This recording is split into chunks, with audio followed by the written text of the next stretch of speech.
Tras la presentación el pasado lunes en el Museo del Athletic de la muestra de José Antonio Aguirre Futbolari Lehendakari, vamos a comenzar un segundo acto organizado por el Athletic, pero en el marco de los trabajos de la comisión organizada por la Fundación Sabino Arana para conmemorar el 50 aniversario del fallecimiento del Lehendakari Aguirre. Para mí, como presidente del Athletic, tengo que decir que ha sido un honor, y es un honor haber participado, haber sido llamado por la Fundación Sabino Arana para participar en este conjunto de actos con ocasión de este aniversario. Yo se lo agradezco a la Fundación y especialmente a su presidente, a Juan Mari Atutxa, y, como decía el otro día, pues humildemente, en la medida que hemos podido, pues hemos tratado de participar también con aquella faceta de la vida del Lehendakari que, bueno, pues que afectaba a nuestra institución, que era su condición de jugador. Pero, como decía el otro día, lo decía el otro día en el museo, enmarcado todo ello en, bueno, pues en esa, yo creo que permanente reivindicación pendiente que tiene nuestra sociedad con la figura del Lehendakari Aguirre en sus distintas facetas, y en función de, pues eso, del engrandecimiento que para las instituciones a las que aportó parte de su actividad vital, pues ofreció o contribuyó. Desde luego, en el Athletic, como decía el otro día, lo consideramos un altísimo honor el que el Lehendakari Aguirre no ya haya sido, o hubiera sido, o fuera socio de nuestra institución, sino incluso jugador. Y para hablarnos un poco efectivamente del Lehendakari como futbolista con historia, está hoy aquí con nosotros Alberto López Echevarrieta. Alberto López Echevarrieta, que es pues seguramente conocido por todos ustedes, es natural de Bilbao, ha dedicado su vida al periodismo, aunque creo que tiene también alguna otra titulación más vinculada con la técnica que con las letras, lo cual quiere decir que es un hombre pues casi del Renacimiento, ¿no? De estos hombres muy poliédricos y muy multidisciplinares. Sabéis que cuando ya había comenzado a trabajar o a hacer prácticas como periodista en Bilbao, hizo la carrera en Madrid, trabajó en los servicios informativos de Radio Popular de Bilbao durante casi 20 años, luego pasó a Radio Cadena, más tarde a Radio Nacional, emisora para la que realizó una serie de más de un centenar de programas referidos a la historia del cine. También fue redactor en Bilbao del diario Pueblo y ha colaborado en muchísimas publicaciones escritas. Fue coordinador y miembro del Comité de Selección del Festival Internacional de Cine de Bilbao, Cinebi, para el que dirigió la revista oficial del mismo, Miqueldi, en distintas etapas. Ha publicado una treintena de libros, prologados por distintas figuras de la cinematografía, como Bardén, Berlanga, Olea, Ales de la Iglesia, varios de ellos relacionados con su especialidad, que es la historia del cine vasco.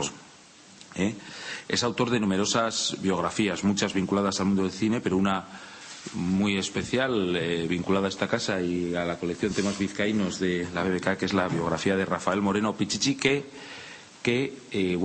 incluye algunas anécdotas pues deliciosas y que realmente están glosadas por él en su obra, y es difícil encontrarlas en otras fuentes bibliográficas. Ha escrito también la historia de Bilbao en fechas, efemérides de Bilbao, y Cinebe 50, historia del Festival Internacional de Cine Documental.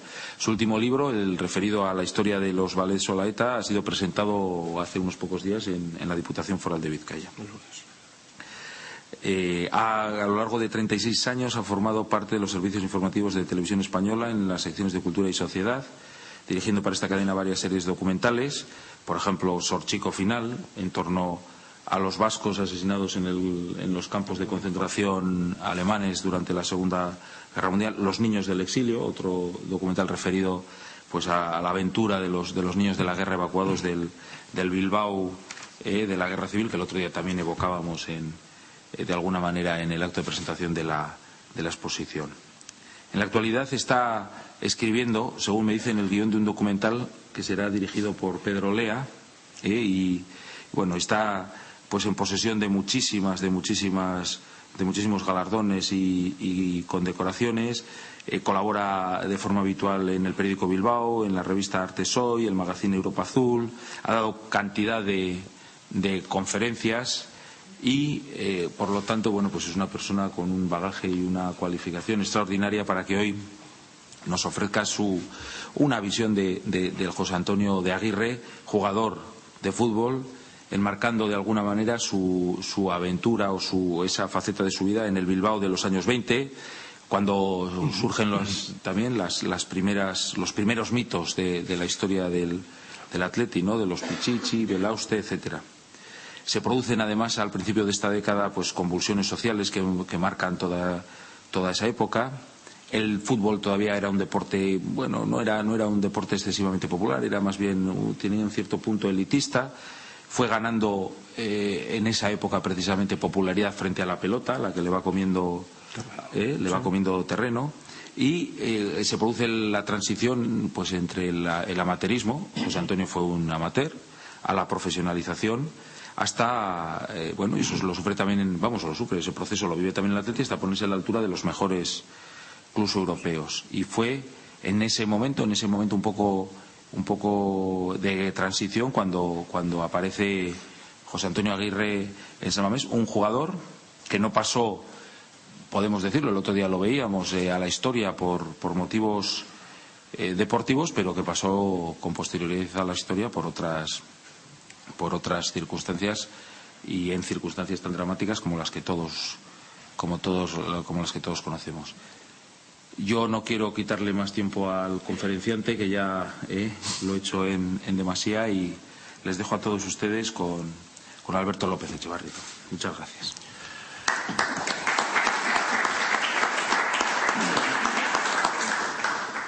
Muchas gracias, señor presidente.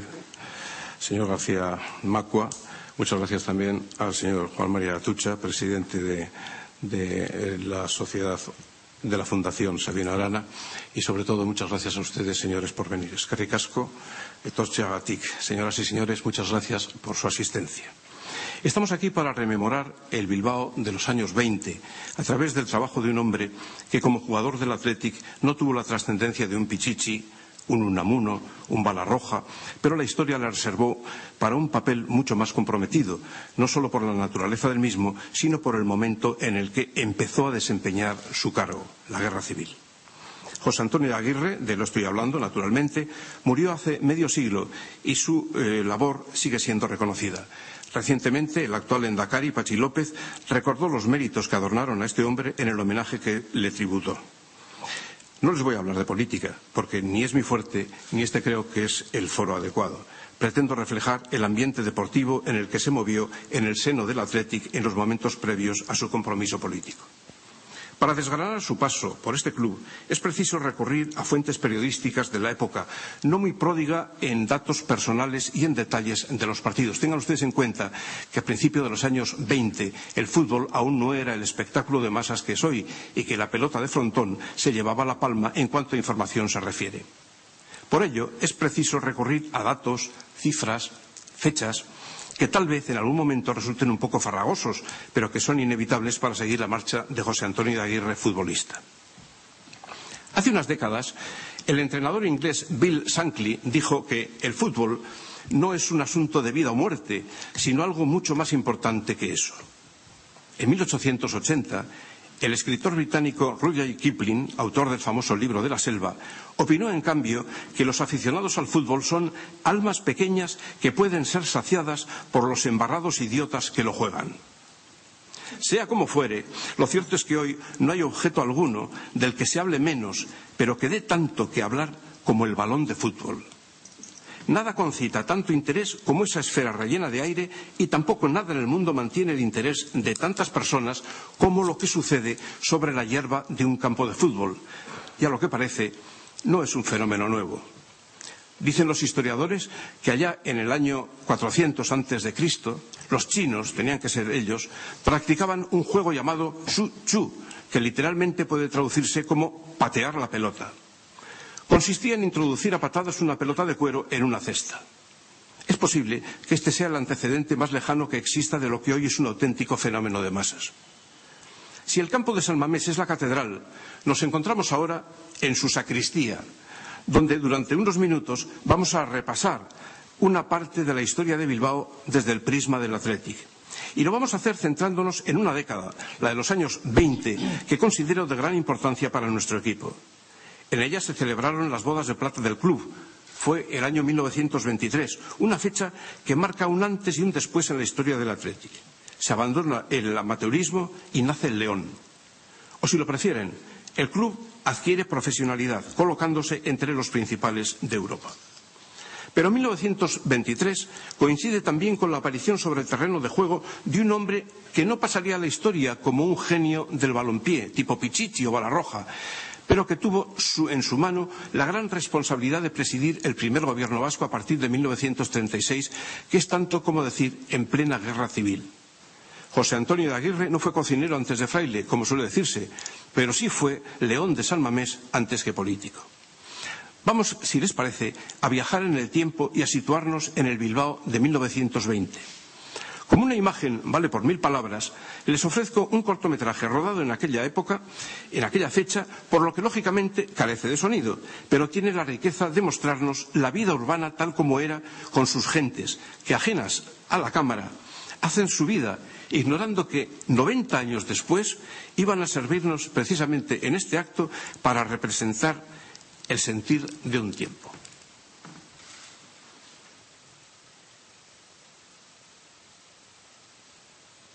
Estas imágenes que estamos viendo, creo, sí, están rodadas en Bilbao el año 1920 por los hermanos Azcona. Mauro Azcona fue un director de cine que tuvo que marchar al exilio, marchó a Rusia como consecuencia del resultado de la guerra civil. Muy posiblemente estas imágenes fueron rodadas en Domingo de la Aste Nagusia, a juzgar, verán ustedes, por el desfile de Murillas que se ve por el Arenal. Las tomas hechas desde las escaleras de San Nicolás, con gente acudiendo a misa, y la manifestación deportiva de los últimos planos. Atención, porque en cuanto acaben estos letreros va a aparecer una panorámica que no tiene desperdicio. Está tomada desde Castrejana y ofrece el Bilbao de 1920 totalmente diferente de lo que es hoy. Vamos a ver también los terrenos donde estaba San Mamés, toda la vega de San Mamés y también la vega de Deusto.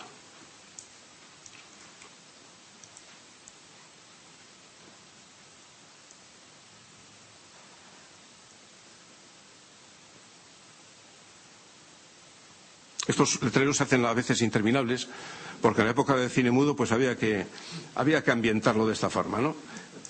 Pero vamos a ver, creo que acaban ya. Y aquí tenemos la vista desde Castrejana del Bilbao de 1920.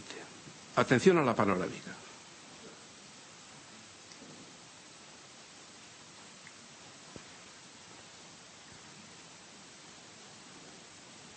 Por ahí, por ese arbolado, por ahí caía San Mamés. Ahí tienen ustedes la vega de San Mamés.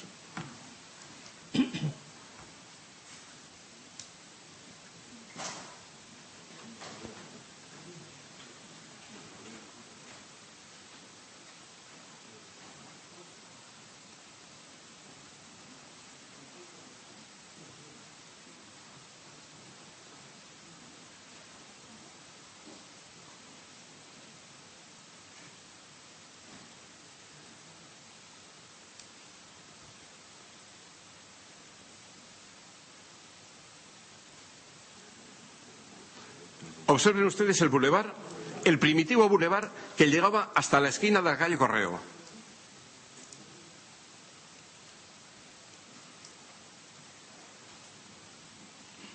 Tráfico terrible.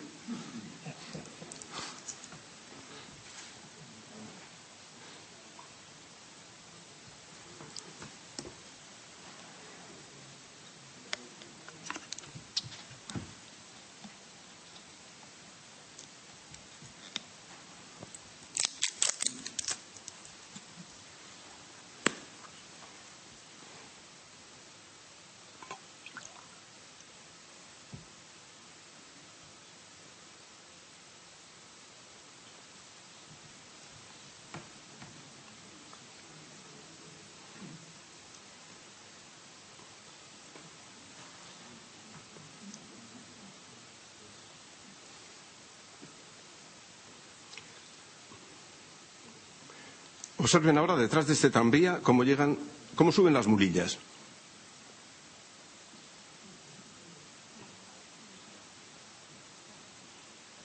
Esto nos hace sospechar que se trata de alguna festividad de la Aste Nagusia.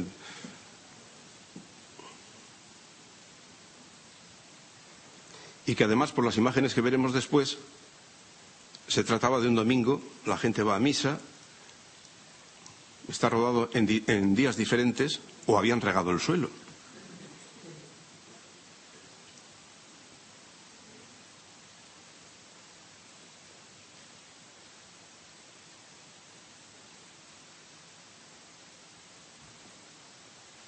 Pues este era un Bilbao que había tenido unos momentos de gloria económica coincidiendo con las necesidades operantes de Europa durante la Primera Guerra Mundial y que aquí, con el despliegue minero, había logrado auténticas fortunas para algunas familias. Era un Bilbao que tenía en la pelota su deporte más popular, aunque ya el fútbol empezaba a mostrarse como futura gran distracción local. Las miradas se dirigían hacia el campo de San Mamés, donde se disputaban los principales encuentros. Y ya que lo he citado, voy a hacer una aclaración primera. Contra lo que muchos creen, el de San Mamés no fue el primer campo de fútbol que tuvo Bilbao. La trascendencia histórica de este y la desaparición posterior del otro han oscurecido la historia. Pero vamos a poner los puntos sobre las íes. El primer campo de fútbol de Bilbao fue el del Club Deportivo. Se inauguró el 16 de marzo de 1913, es decir, unos meses antes que el de San Mamés, que se inauguró el 21 de agosto del mismo año. El primer partido de fútbol que se jugó en él fue el 24 de marzo, enfrentándose los equipos ingleses Ilford y Mertown, ambos de Londres. El encuentro acabó con el resultado de empate a 1. El terreno de juego del Club Deportivo estuvo situado en la zona comprendida entre las calles Colón de Larreategui y Parraguirre, Henao y la Alameda de Recalde. Dato curioso, por esta alameda pasaba el tranvía, cuya línea se inauguró la víspera de la inauguración del campo. El arquitecto de este fue Raimundo Veraza, que poco antes había hecho el Salón Vizcaya, y luego se responsabilizaría del campo de San Mamés, haciendo una tribuna igual a la del Deportivo. El campo de San Mamés se inauguró, como les he dicho, y ustedes saben además, el 21 de agosto de 1913, tras 7 meses de trabajos de acondicionamiento del terreno. El acontecimiento se celebró con el histórico partido del Athletic contra el Racing de Irún, en el que ganamos a los fronterizos por 1-0, tanto marcado por Pichichi. Empezó así una carrera deportiva para el club que aún sigue y que para Rafael Moreno Aranzadi Pichichi, y digo Rafael y no Ricardo como equivocadamente indica el callejero en los andenes del metro, significó el inicio de una leyenda que le acabó convirtiendo en mito. Decir a estas alturas que Pichichi ha sido el jugador más carismático que ha tenido nuestro club no es decir nada, ¿no? Dio los secretos del balón en la campa de los ingleses, jugando de mozalbete contra marineros británicos, cuyos barcos recalaban en el muelle situado frente a la Universidad de Deusto. Su meta nunca fue la de ser jugador profesional, porque en realidad en aquella época los jugadores del Athletic lo hacían únicamente por amor al deporte y no cobraban. Pichichi iba para abogado, como su padre, pero fue reclutado para el club y olvidó los libros para siempre. Fue el primer jugador del Athletic que cobró dinero, pero por seguir recibiendo la paga familiar solía gastarlo con los compañeros del equipo cuando acababan los partidos. El itinerario que solían seguir los jugadores solía ser el siguiente: merienda-cena en el restaurante Luciano de Barrencalle a base de cazuelitas, vinos por la zona y remate en el Salón Vizcaya. La entrada de los jugadores, en plena actuación de las vedetes, era saludado no solo por las chicas desde el escenario, sino por los espectadores desde sus localidades. El jolgorio que se organizaba adquiría cotas de altísima complicidad entre todos los congregados. En una de estas noches surgió el alirón, cuando Teresita Zazá atacó con la tonada de Álvaro de Retana, que acabó por cambiar la letra hasta acomodarla al Athletic. Pichichi fue un tipo único. La afición le odiaba y le adoraba a la vez. Me explico. Rafael solía salir al campo haciendo ostentación de que pasaba de cuanto le rodeaba. Sacaba de quicio a los espectadores hasta que, llegado el momento, demostraba el genio que guardaba dentro y metía goles inverosímiles con los que el Athletic ganaba sobradamente. De esta forma se olvidaban los ratos de ostracismo que habían provocado los cabreros iniciales. Hay una anécdota que habla por sí sola de cómo era Pichichi. Ya en la última época de su vida como jugador, el Athletic hizo lo imposible para que el seleccionador nacional le incluyera en el equipo español que jugó en la Olimpiada de 1920 en Amberes. Rafael fue de suplente, pero sucedió que la víspera uno de los titulares se lesionó y el seleccionador le incluyó en la alineación. Era aquella una época en la que los jugadores se mantenían concentrados en un hotel y tenían prohibidas las relaciones sexuales con sus parejas antes de los partidos. Pues bien, la noche anterior del partido, Pichichi se lió con una camarera del hotel y pasaron la noche juntos para INRI de sus compañeros, conocedores de lo que pasaba en una de las habitaciones. Se lo hicieron saber al entrenador, que en cuanto vio a Rafael a la mañana siguiente le llamó al orden, en el sentido de que había faltado a las normas y no había obrado bien. Pichichi le contestó: «Tú quieres que mañana ganemos el partido, ¿no? Pues bien, vamos a dejar esta conversación pendiente hasta que acabe el encuentro, ¿vale?» Y así quedó la cosa.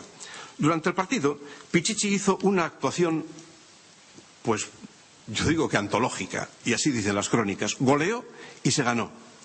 Aquella conversación pendiente nunca tuvo continuación.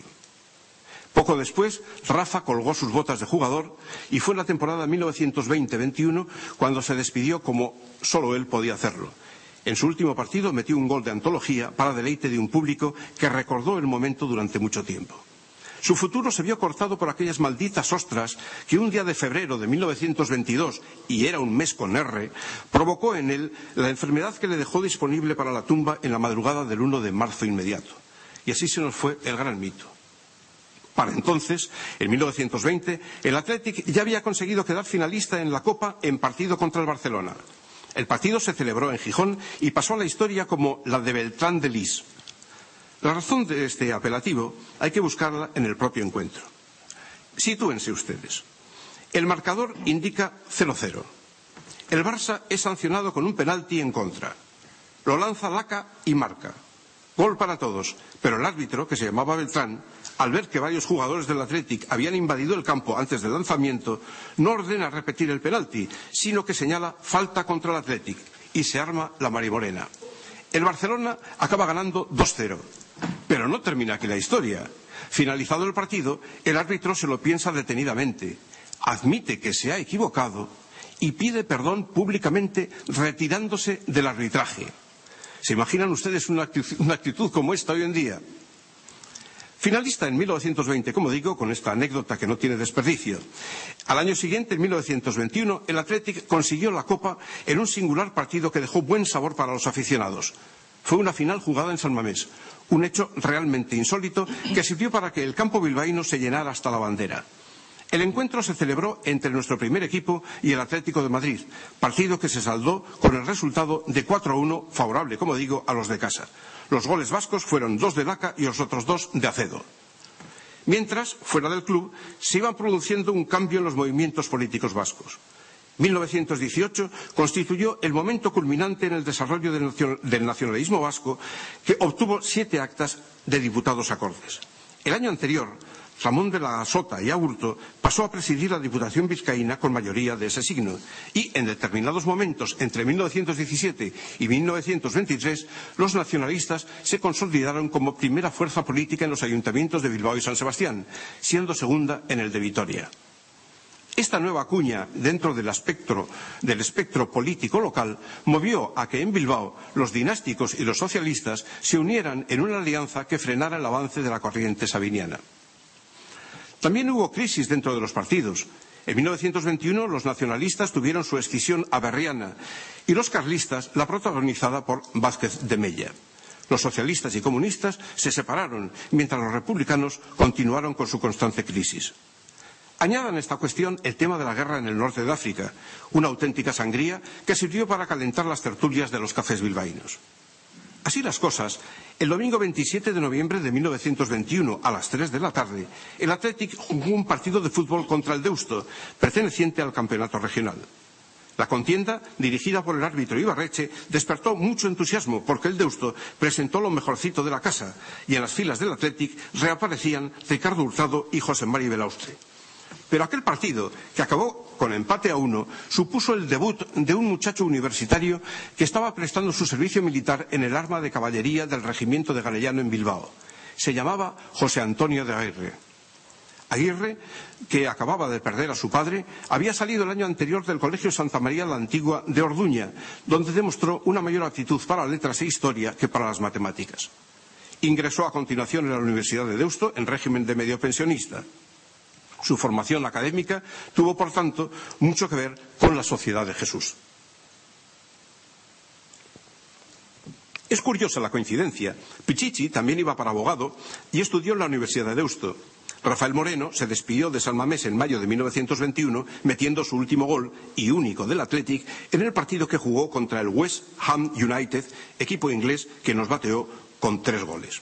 Pues bien, Pichichi se fue y entró Aguirre, un muchacho de 17 años que estaba cargado de afición, lo que únicamente primaba en aquella época. Su debut se produjo, como digo, en aquel partido contra el Deusto que constituía la eliminatoria del campeonato regional. Las circunstancias que rodearon aquel partido no fueron del todo normales. El encuentro empezó un cuarto de hora más tarde. El periódico El Nervión daba pistas al día siguiente. Atención al texto. Vimos que algunos equipiers atléticos llegaron al campo pasadas las 3 de la tarde, por lo cual, suponemos, esperaría el árbitro a comenzar, a que estuvieran preparados todos. Es decir, que los jugadores llegaban más tarde que la hora del comienzo del partido. Tiene narices. Bien, esto no debe ser así, decía el Nervión. Debe silbarse el comienzo del match a su hora y al que no se presente que sufra las consecuencias. Téngase en cuenta que no fue un partido amistoso el de ayer, sino un campeonato y que por dicha causa terminó sin que se viera el balón bastante antes de finalizar por falta de luz. En todo el primer tiempo no vimos fútbol ni cosa que se le parezca en ambos equipos. Y si en algunos momentos el público llegó a interesarse, fue únicamente por los deustoarras, pues los atléticos no supieron sacudirse la modorra en toda esta primera mitad. En el segundo tiempo varió algo la cosa a favor de los atléticos. Resultado final, empate a 1. El gol del Athletic lo consiguió Travieso en tiro de penalti. Los rojiblancos que más se distinguieron fueron Beguiris y Aguirre. Esto lo decía el periódico El Nervión. El público, desde todas las localidades, despidió al Athletic con una pitada más que regular, y a decir de los cronistas, bastante justificada. El equipo quedaba así eliminado del campeonato regional. Los socios no andaban entonces muy satisfechos con la marcha del club. El lunes 28 de noviembre, es decir, al día siguiente, en los locales de la Sociedad Filarmónica, tuvo lugar una asamblea extraordinaria para tratar diversos asuntos propuestos por la directiva del club, entre ellos la elevación de la cuota mensual. El tema fue discutido y algunos socios plantearon bajar las cuotas dados los resultados de los últimos partidos, la falta de disciplina que existía en el club, la marcha del entrenador y el poco interés que demostraban algunos jugadores. La mayoría no les debió hacer caso porque las cuotas subieron. Se discutió la renovación de algunos artículos del reglamento. Por ejemplo, en el primero se decía que el Athletic Club tenía por objeto el fomento y programación y propagación de los deportes atléticos y en especial el conocido con el nombre de fútbol. En el 41 se volvía a indicar que la asociación podría dedicarse a toda clase de deportes, cosa que no se cumplía. Todo quedó en que la directiva iba a estudiar las modificaciones propuestas. La siguiente aparición de José Antonio de Aguirre en San Mamés tuvo lugar el 8 de diciembre de 1921 en un partido entre el Athletic y el Real Unión de Irún. A pesar del frío, el campo registró un lleno completo. El partido no respondió a la expectación que había dado, grandes muestras de público, había mucho público que estaba interesado en este partido y a pesar de todo ello resultó bastante soso. El resultado final fue una clara victoria para el Athletic por 3-1. Uno de los goles rojiblancos fue obra de Aguirre. Unas semanas más tarde, los días 25 y 26 de diciembre, José Antonio de Aguirre volvió a vestir la camiseta rojiblanca en los 2 partidos que jugó el Athletic, campeón de España, y el Volkskuben AF 1893, campeón de Dinamarca. El primer encuentro, al que no acudió mucha gente, tal vez por la festividad del día y el tiempo malísimo que se dejaba sentir, acabó con victoria local por 4-3. Fue un partido brillantísimo, con pases preciosos y jugadas vistosas. Destacó la línea delantera del Athletic. Sabino fue la gran figura. El segundo partido contra los daneses se jugó al día siguiente. Llovió sin cesar durante los 2 tiempos. Hubo más público que el día anterior. El campo fue un barrizal que impidió a veces el desarrollo de la contienda deportiva. Los daneses demostraron formar un gran equipo en su juego y en el marcador, ya que ganaron por 3-2. Un detalle. Los espectadores coincidieron al afirmar que se había producido un resurgimiento en el Athletic. Los cronistas se felicitaron y felicitaron a la directiva por mantener la disciplina en sus jugadores, haciéndoles que acudan a los entrenamientos. Empezó el año 1922 con un partido interesantísimo en San Mamés, ya que se enfrentaba al Athletic nada menos que el Spartak de Praga, lleno total. Los checos demostraron su buena forma, pero el Athletic no se achicó. En un momento determinado, Aguirre se hizo con el balón. El guardameta checo, que estaba tras él, se tiró agarrándole por los pies para impedir el chut. El árbitro, señor Serrano, castigó la falta con penalti, que bien tirado por Acedo se convirtió en el primer gol del Athletic. El resultado final fue de 5-3 favorable al Spartak, que en todo momento demostró ser un extraordinario equipo. El 6 de enero de 1922, Aguirre volvió a saltar al terreno de juego. El Athletic se enfrentó de nuevo al Spartak sobre un solemne barrizal, tiempo crudísimo y campo totalmente encharcado. Al comienzo los rojiblancos llevaron a cabo interesantes avances, pero pronto se impuso la táctica checa. Gracias a Sabino y Amán, el primer tiempo acabó en empate a 0. En la segunda parte dominaron totalmente los eslavos, que colaron 4 goles. 4-0, por tanto, en San Mamés, en un partido desastroso para los locales. Dos meses más tarde, el 5 de marzo, se jugó en San Mamés un partido homenaje a Pichichi, fallecido recientemente. El Athletic perdió ante el Arenas por 1-2. Tampoco acertó nuestro primer equipo cuando 5 días más tarde, el 10 de marzo, se enfrentó a la Real Sociedad, encuentro que acabó con un 0-2 favorable a los donostiarras. En ambos partidos jugó Aguirre. No destacó en el resultado final de los encuentros, pero sí lo hizo el 21 de mayo inmediato, cuando el Athletic reserva jugó contra el Erandio venciendo por 3-1. Uno de los goles rojiblancos fue marcado por José Antonio. ¿Qué tiempos aquellos en que una entrada a la tribuna costaba 2 pesetas? Los bilbaínos, muy dados siempre a las tertulias, debatían entonces los temas de moda. El fin de la guerra greco-turca, la marcha de Mussolini sobre Roma, camino de un poder que le llegó en noviembre de 1922, la elección de Einstein y Benavente como premios Nobel de Física y Literatura respectivamente, y sobre todo, el 5 de diciembre, la dimisión del gobierno español tras comparecer ante las Cortes. El fútbol no era todavía primer motivo de discusiones. En la temporada 1922-23 no se disputó ningún partido oficial. El año 23 empezó con 2 encuentros del Athletic contra el equipo inglés Corinthians Casual FC. Tuvieron lugar los días 6 y 7 de enero en San Mamés. El primero de ellos terminó con el resultado del Athletic 4, Casuals 2. Uno de los goles caseros fue obra de Aguirre. El segundo acabó con empate a 4 en un encuentro en el que no faltaron golpes y patadas. Fue un juego muy sucio el que practicaron los británicos y una labor muy poco acertada la del árbitro señor Ibarreche. Ambos fueron muy pitados al final de la contienda. El 10 de junio de este año, el Athletic celebró sus bodas de plata. El club tenía entonces 1.630 socios y 100.000 pesetas de presupuesto, lo que significaba que se encontraba entre los grandes de Europa.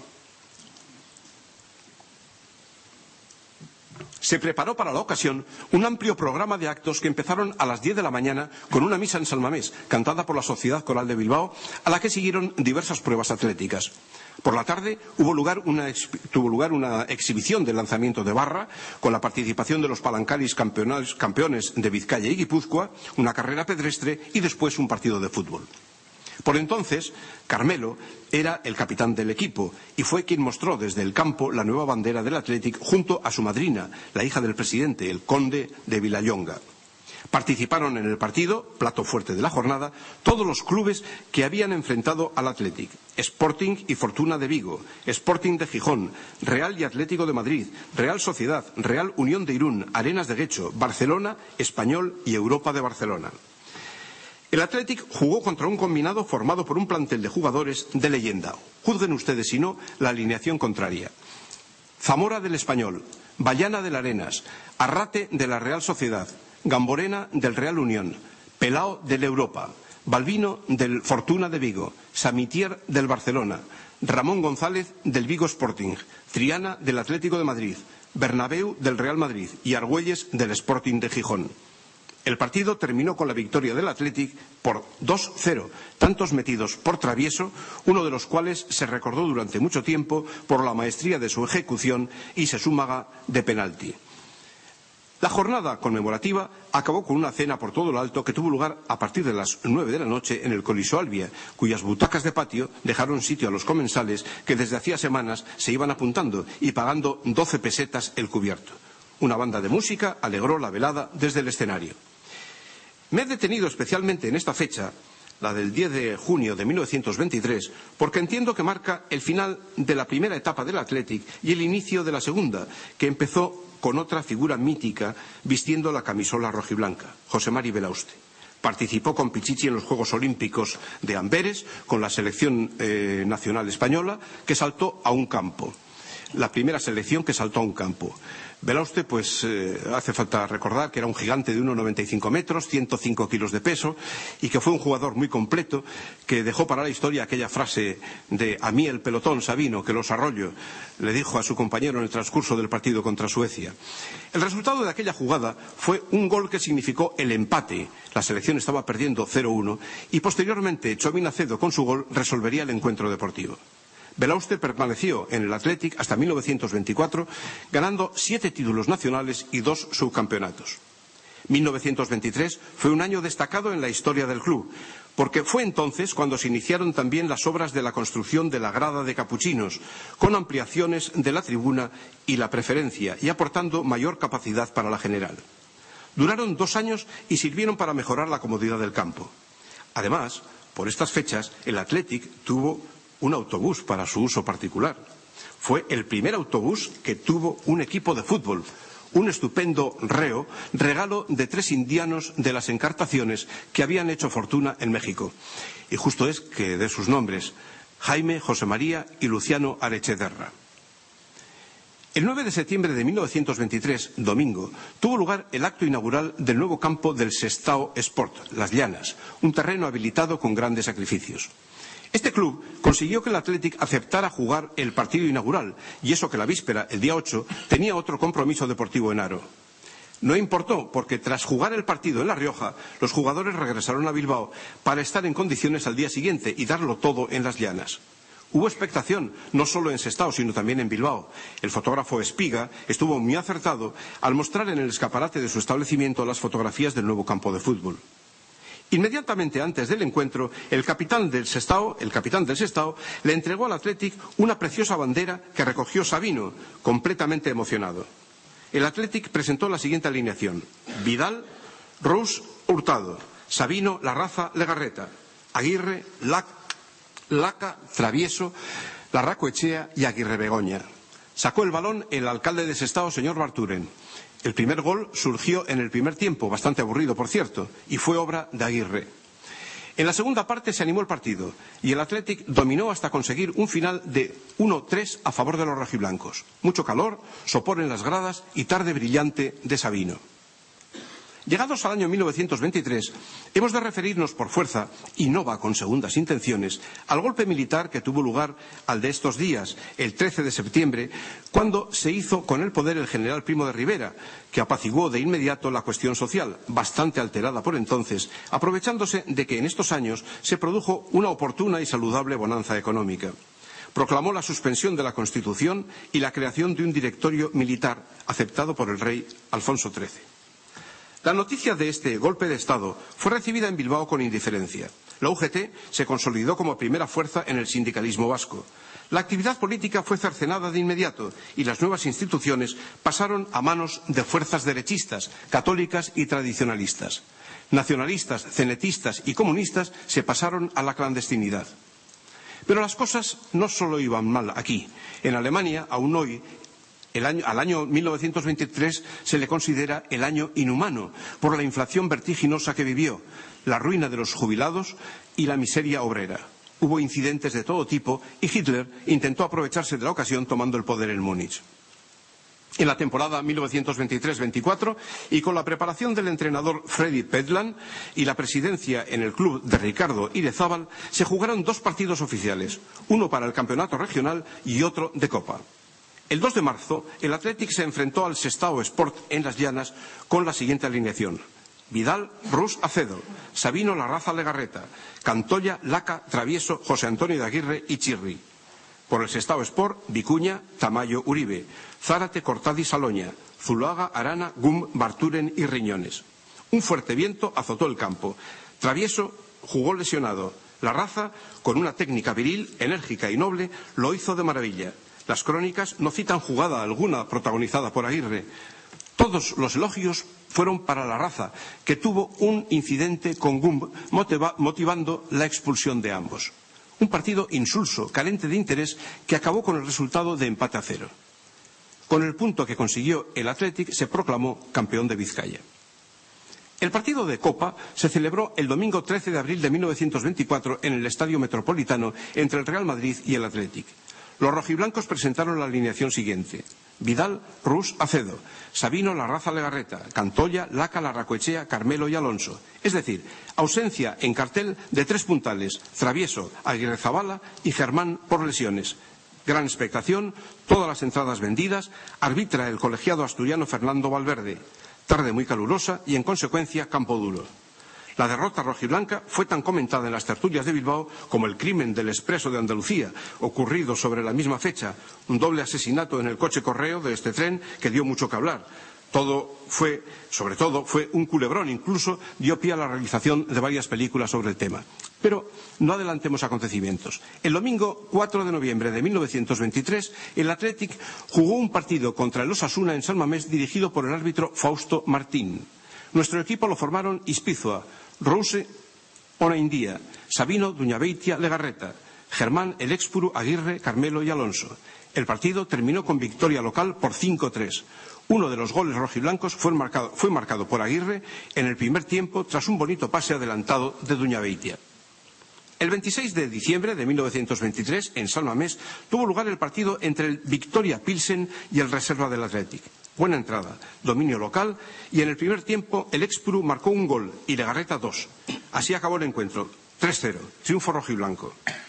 El mundo tuvo este año convulsiones de todo tipo, que sirvieron para alimentar 1000 comentarios. Los más enteradillos hablaban de Hitler, que trataba de abrirse camino poniendo a caldo el Tratado de Paz de Versalles al rebufo de la situación que estaba padeciendo Alemania y que era insostenible por la gran inflación existente. Por ejemplo, una barra de pan llegó a costar en Alemania 140.000 millones de marcos. El cabo austriaco fracasó en el intento del putsch, pero no se dio por vencido. 1923 fue también el año en que regresaron los soldados cautivos de Marruecos, gracias a que un empresario bilbaíno, Horacio Echevarrieta, pagó los 3.200.000 pesetas de rescate que pedía el Moro. Barcelona atravesaba una gravísima situación de orden público. Un terremoto destruyó Tokio y Yokohama, causando 250.000 muertos. Y desaparecieron del mundo de los vivos la actriz Sara Bernard, el ingeniero Eiffel y el escritor Pierre Loti, el autor de Ramuncho. En el terreno deportivo significó también el nacimiento del Celta de Vigo. El 6 de enero de 1924 tuvo lugar en la Catedral un partido amistoso, como todos los de esta temporada, entre el Athletic y el Rapid de Viena. Los austríacos no respondieron a la expectativa que existía y los atléticos ganaron a placer por 7-2. Los titulares tuvieron una buena tarde y los reservistas, a juicio de la crítica, una actuación brillante, decían en el Nervión. Decían: pues tanto Carlos como los Aguirre contentaron al respetable, que ya es mérito. Si José Antonio de Aguirre hubiese estado más afortunado en el remate, hubiera hecho un partido brillantísimo. 2 meses después, Aguirre jugó otro partido amistoso. Fue el 4 de marzo contra el Real Unión. Mucho juego desarrollado principalmente por los de casa. La raza estuvo sensacional. José Antonio, con Larracoechea y Cantoya, fue destacado por su gran juego y sus buenos tiros a puerta. Satisfacción en el graderío, sobre todo por el resultado final de 4-1 en el tanteador. 5 días más tarde, el 9 de marzo, domingo, un equipo del Athletic, formado por titulares y reservas, se enfrentó a las 10:30 de la mañana en San Mamés al Acero de Olaviaga. Los rojiblancos presentaron la siguiente alineación: Vidal, Careaga, Duñabeitia, Sabino, Larraza, Legarreta, Cantoya, José Antonio Aguirre, Larracoechea, Carmelo y Alonso. Hubo un gran interés por el encuentro, ya que el Acero había sido proclamado campeón de la Serie B, sin haber perdido un solo partido. Muy buena entrada, y el encuentro se saldó con un resultado de 6-0 a favor del equipo mixto del Athletic. Goles marcados: 2 por Carmelo de remate de cabeza, otros 2 por Larracoechea, otro de penalti por Larraza y el sexto de un chut cruzado por Alonso. El penalti contra el Acero suscitó numerosos comentarios de todo tipo. La crítica lo señaló como injusto, porque debió haber sido castigado contra los rojiblancos por mano de Aguirre.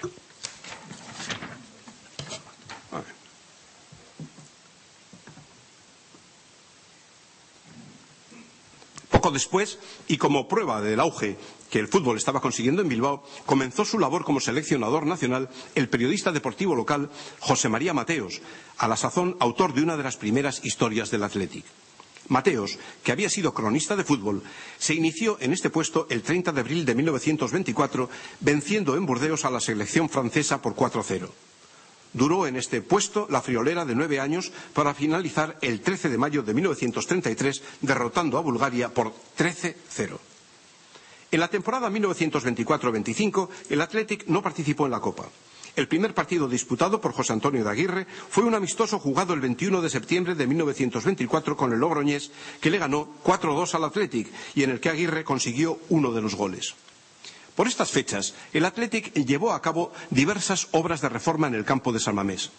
Para la inauguración de las mismas se trajo al equipo Moravska Slavia de Checoslovaquia, a fin de que jugara 2 partidos con el equipo local en días sucesivos. El primero de ellos tuvo lugar el 27 de septiembre a las 5 de la tarde y terminó con victoria rojiblanca por 4-1. En el segundo, al día siguiente, domingo, y a beneficio de la misericordia, los checos dejaron mal recuerdo por su juego sucio. Hubo golpes, incidentes entre los jugadores y entre estos y el público, expulsiones, lesionados, en fin, todas las características de una batalla campal. Pero bueno, era un equipo extranjero y había que ver cómo jugaban en Centro Europa. Arbitró el encuentro Pablo Saracho. El Athletic presentó esta alineación: Vidal, Cortadi, Acedo, Sabino, Larraza, Carmelo, Carlos, José Antonio Aguirre, Urízar, Allende y Aguirre Begoña. José Antonio puso en apuros al portero contrario en más de una ocasión. El partido acabó con la victoria checa por 3-1. Otro partido amistoso en la temporada 1924-25 en el que intervino Aguirre fue el que jugó el Athletic el 2 de noviembre de 1924 en el campo de las Corts contra el Barcelona y en el que Vidal, el gran portero, hizo soberbias paradas, aunque no pudo evitar la victoria catalana por 1-0. Unos días más tarde, el 30 de noviembre, José Antonio de Aguirre volvió a vestir la camisola rojiblanca en un partido oficial del campeonato regional. En esta ocasión, el Athletic se enfrentó al Deusto con arbitraje del señor Serrano. Sudaron la camiseta Vidal, Rus Acedo, Sabino Carmelo Salaverry, Germán Allende, Areta, José Antonio de Aguirre y Chirri. Ambos equipos juegan con bravura. En la segunda parte, Aguirre remató de cabeza un centro de Chirri y el balón se fue a la red. Urdangarín, portero del Deusto, se había lanzado furiosa por el balón, recibiendo un fuerte golpe contra el lateral. Fue retirado del campo en brazos de sus compañeros con una conmoción cerebral. Le sustituyó Cholis Bilbao. Acabó el encuentro con victoria del Athletic por 5-2. Una semana después, el 7 de septiembre, intervino en el partido jugado por el Athletic contra uno de los equipos que mayores simpatías tenía entre la afición vizcaína, el Sporting de Gijón. Por el Athletic saltaron al campo Vidal, Careaga, Acedo, Salaverry, Larraza, Legarreta, Mendy, José Antonio de Aguirre, Contreras, Areta y Chirri. La salida del Sporting fue largamente ovacionada. Los asturianos jugaron con camiseta atlética y los bilbaínos con blanca. Ganaba el Sporting 1-0 en el primer tiempo cuando Chirri realizó una gran jugada pasando el balón a Areta. Este centró y Aguirre lanzó el esférico que pegó en el marco.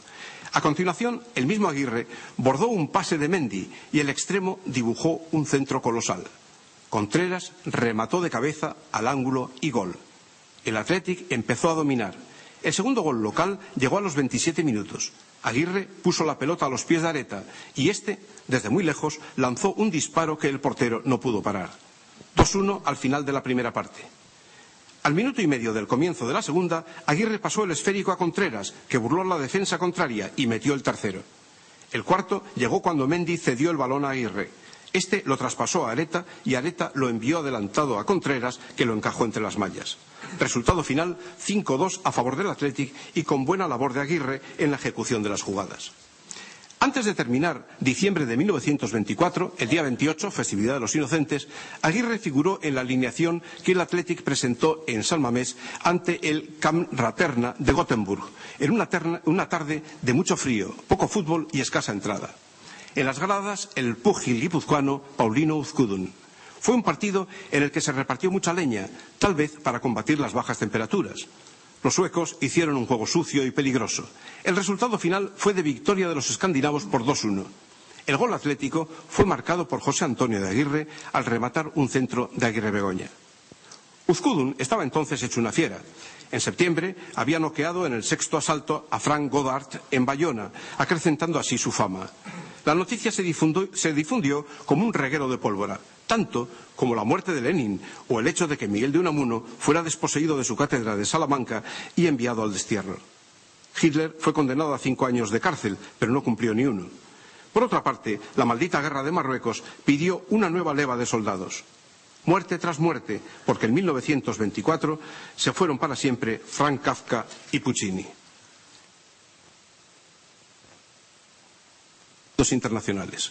El Athletic se trajo como invitado al Fußball Club de Zúrich, campeón de Suiza, para jugar en Bilbao 2 partidos que se disputaron los días 4 y 6 de enero. Empezó el marcador el equipo suizo. Al poco se pitó un penalti que Areta transformó en gol. Ya estaba el empate. El segundo tiempo fue una exhibición de fútbol por parte del Athletic. A los 15 minutos, Areta, recogiendo un gran pase de Aguirre, logró el gol de la victoria. Gran partido, no solo por el resultado final de 2-1 favorable a los caseros, sino por el juego del equipo rojiblanco mucho mejor que el de los suizos.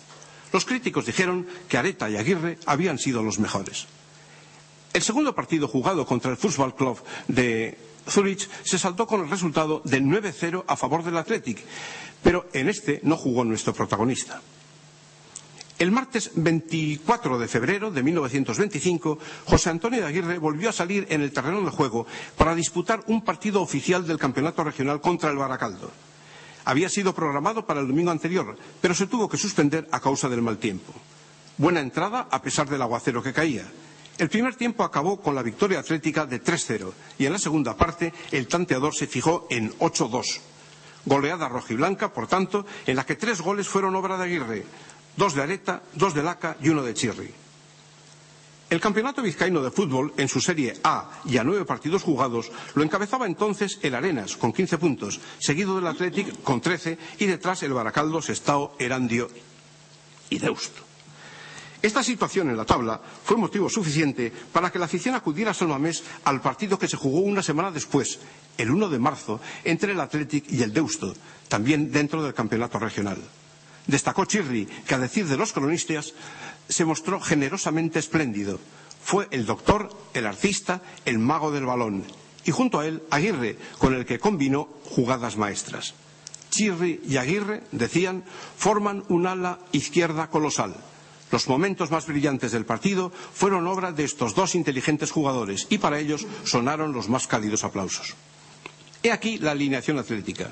Vidal, Onaindía, Legarreta, Hierro, Carmelo, Sabino, Cantoya, Laca, Areta, Aguirre y Chirri. El resultado fue de victoria rojiblanca por 7-0. Aguirre intervino directamente en el tercer gol. Lanzó un fuerte disparo que el portero de Ustoarra alcanzó débilmente, pero Laca, que estaba bien colocado, aprovechó la ocasión para fusilar el gol a los 11 minutos del segundo tiempo. También intervino en el sexto gol a los 22 minutos y uno después del quinto. El armonioso dúo formado por Chirri y Aguirre terminó con un chut pianísimo de José Antonio que llegó hasta la red. Finalmente, en el séptimo, Aguirre pasó el balón a Areta, chut de cerca y último gol de la tarde. Salto en el tiempo. El 17 de mayo de 1925 tuvo lugar en San Mamés un interesante partido entre reservas de la Real Sociedad y del Athletic. Precios baratos en taquilla, 1 peseta la general y 2 la preferencia. Mucho público en las gradas que salió descontento en buena parte porque no había ases. Ya entonces había ídolos a otro nivel que ahora, pero la afición tenía sus equipos ideales. Sin embargo, las crónicas apuntan que en esta ocasión hubo 22 muchachos modestos, humildes, entusiastas y animosos, pletóricos de buena voluntad. Por el Athletic formaron Ispizua, Hurtado, Cortadi, Hierro, Rollo, Arteaga, Germán, Eguía, Suárez, José Antonio de Aguirre y Aguirre Begoña. Arbitró Pelayo Serrano. El encuentro acabó con victoria rojiblanca por 7-1, dándose el caso de que en 10 minutos el Athletic marcó 3 goles.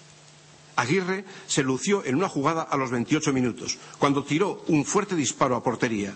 El portero pudo detener el esférico con dificultad, rematando oportunamente Eguía. Más tarde también intervendría en la materialización del sexto y séptimo goles, el último de los cuales de un directo y efectivo chut a las mallas. 2 partidos de singular importancia tuvieron lugar los días 21 y 24 de mayo en San Mamés.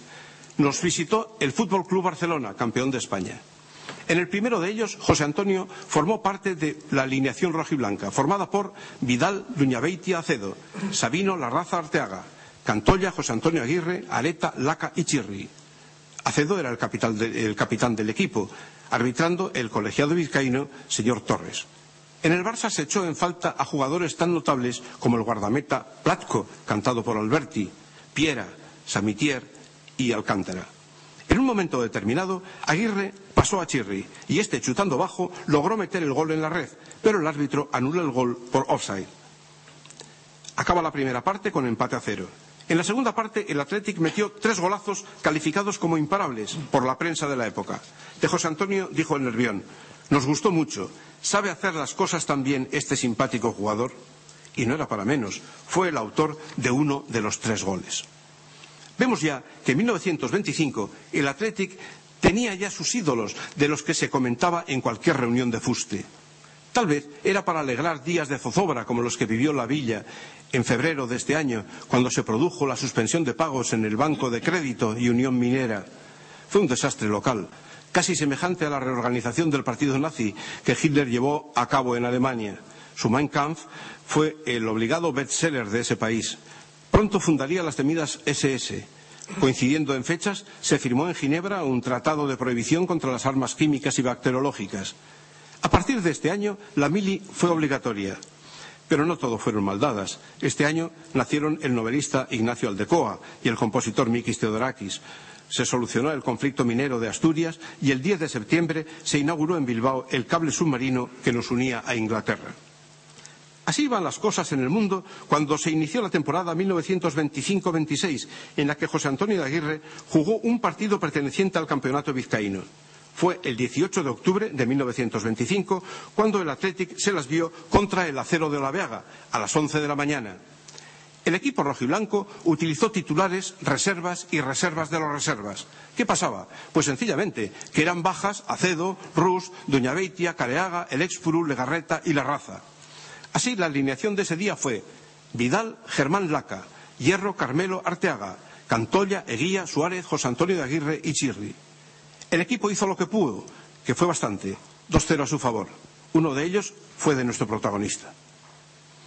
En la última acta de su vida deportiva, en la última recta de la vida deportiva de José Antonio de Aguirre, el futuro Lehendakari, jugó 4 partidos amistosos. El 6 de septiembre de 1925 contra el Real Unión,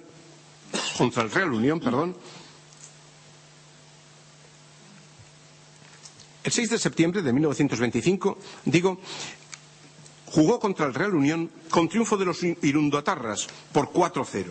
El 1 de noviembre contra el Acero, y esta vez sí que los de Olaveaga nos batieron por 4-2. El 29 de noviembre el Athletic jugó contra el Alavés, quedando empatados a 0 tantos. Finalmente, el 8 de diciembre de 1925, José Antonio saltó por última vez a un campo de fútbol a disputar un encuentro. Fue contra el Osasuna. El Athletic presentó esta alineación: Vidal, Careaga, Legarreta, Ruiz, Nacho, Allende y Arteaga, Cantoya, Laca, José Antonio Aguirre, Carmelo y Carlos Echeverría. El árbitro fue el señor Gaviria. Fue un partido muy competido y muy interesante que acabó con el resultado de 5-1 favorable a nuestro equipo. El primer gol lo marcaron los navarros. El segundo, aprovechando un ligero dominio atlético, Carmelo hizo un magistral pase a Aguirre y este remató de un chut cruzado. Fue, repito, el 8 de diciembre de 1925, festividad de la Inmaculada, cuando el futuro primer Lehendakari colgó las botas de clavos y dijo agur al deporte para internarse en el mundo de la política activa. Este fue además un año importante en su vida. Fue a Roma con su madre para ver al Papa con motivo del Año Santo y luego recorrieron buena parte de Europa.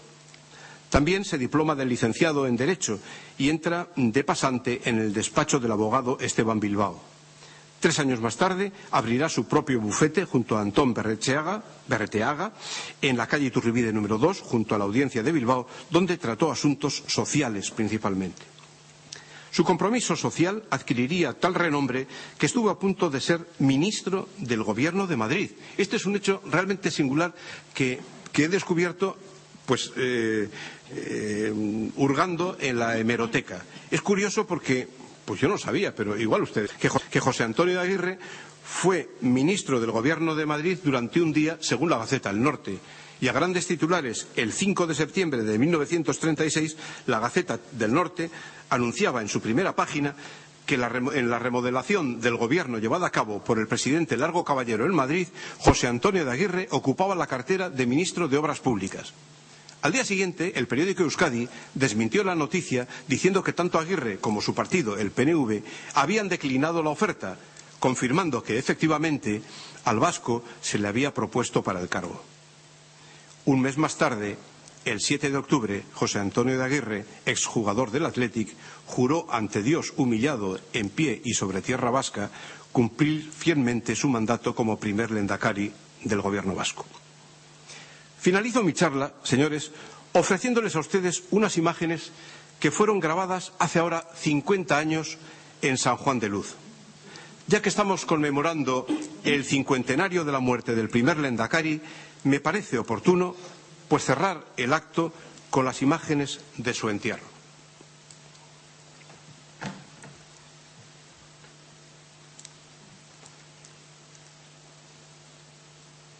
Son imágenes mudas, obtenidas por un aficionado de Eibar llamado Antonio Sarasúa, un hombre que me confesó haber vivido los 15 últimos años del franquismo con el miedo de que le iban a requisar este material. Lejos de esconderlo, me confesó que el rollo de la película lo tuvo todo ese tiempo sobre un frutero de la mesa del comedor de su casa, en el sitio más visible.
Al Athletic, por supuesto, a su presidente. Concretamente también quiero agradecer la labor realizada por Asier Arrate, que me ha facilitado muchos datos para esta conferencia, y a la Filmoteca Vasca por habernos cedido estas imágenes que creo que, las imágenes del año 1920 pueden servir para ilustrar un poco el Bilbao de aquella época, y desde luego este documento que fue rodado hace 50 años que me ha parecido que era inevitable el darlo. Señores, muchas gracias a ustedes por haberme aguantado y muy buenas tardes.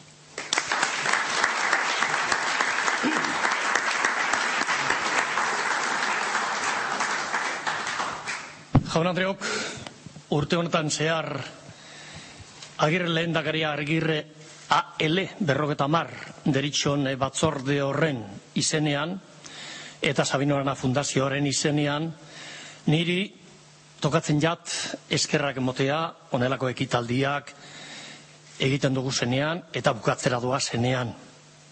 Eta gustu handiagaz egiten dut zuen neurrean apaltasun guztiz. Zelanez, eta egingo dut elebitasunean. Lehenengo neure ama hizkuntzan, entzuten da uste zuen erara, arrati euskeraz, arratiar euskeraz, eta jarraian erderaz. Me corresponde a mí me corresponde el honor de proceder al cierre de este acto, porque ese honor me lo ha concedido el presidente del Athletic, nuestro querido amigo Fernando García Macua, proceder a este cierre, pero pronunciando unas palabras de agradecimiento.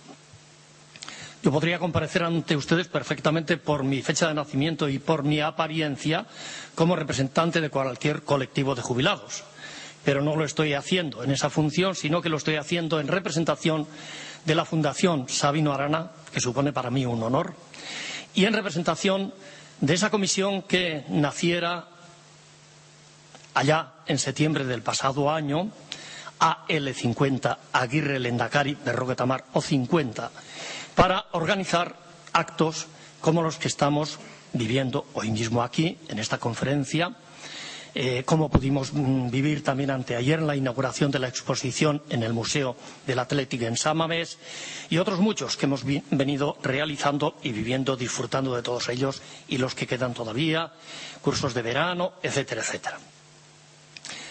Yo diría que hemos venido a escuchar aquí, y hemos tenido la oportunidad, y lo hemos hecho, además hemos escuchado hablar de dos símbolos. El símbolo Lehendakari Aguirre, jugador del Athletic, deportista, humanista, persona, por encima de todo, y el símbolo Athletic.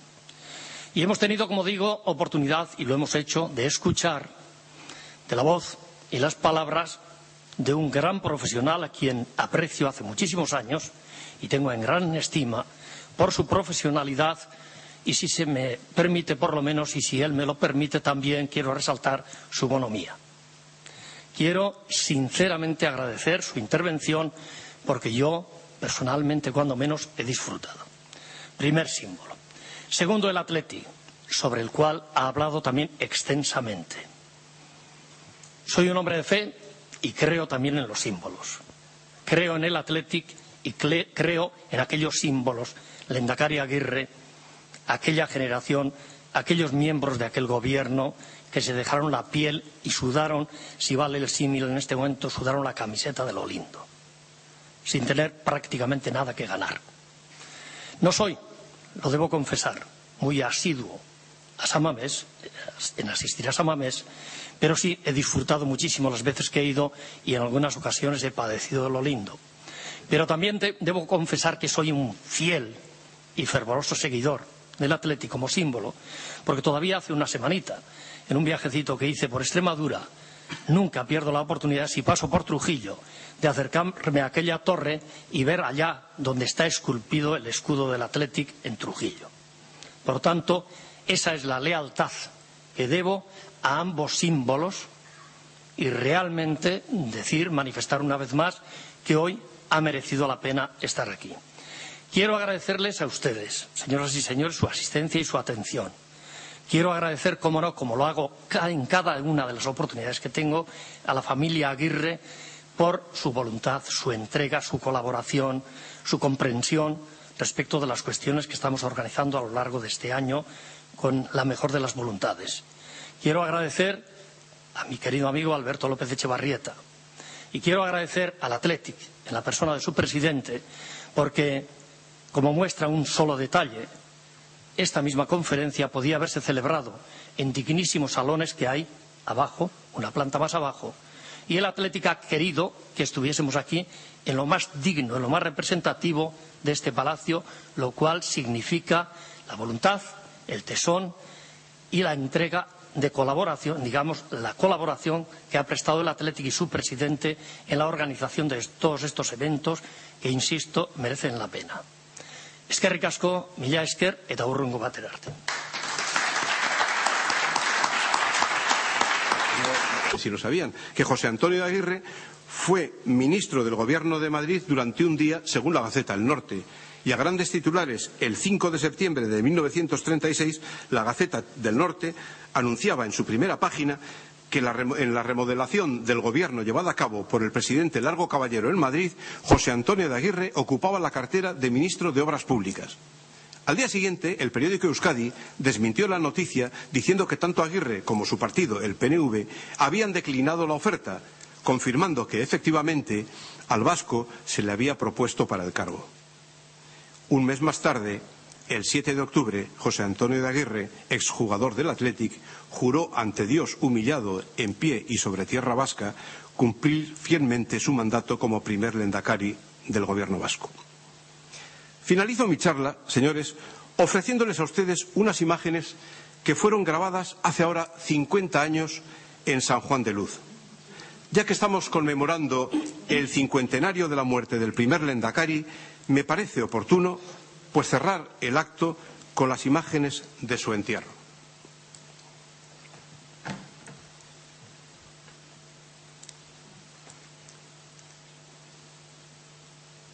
Son imágenes mudas, obtenidas por un aficionado de Eibar llamado Antonio Sarasúa, un hombre que me confesó haber vivido los 15 últimos años del franquismo con el miedo de que le iban a requisar este material. Lejos de esconderlo, me confesó que el rollo de la película lo tuvo todo ese tiempo sobre un frutero de la mesa del comedor de su casa, en el sitio más visible.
Al Athletic, por supuesto, a su presidente. Concretamente también quiero agradecer la labor realizada por Asier Arrate, que me ha facilitado muchos datos para esta conferencia, y a la Filmoteca Vasca por habernos cedido estas imágenes que creo que, las imágenes del año 1920 pueden servir para ilustrar un poco el Bilbao de aquella época, y desde luego este documento que fue rodado hace 50 años que me ha parecido que era inevitable el darlo. Señores, muchas gracias a ustedes por haberme aguantado y muy buenas tardes.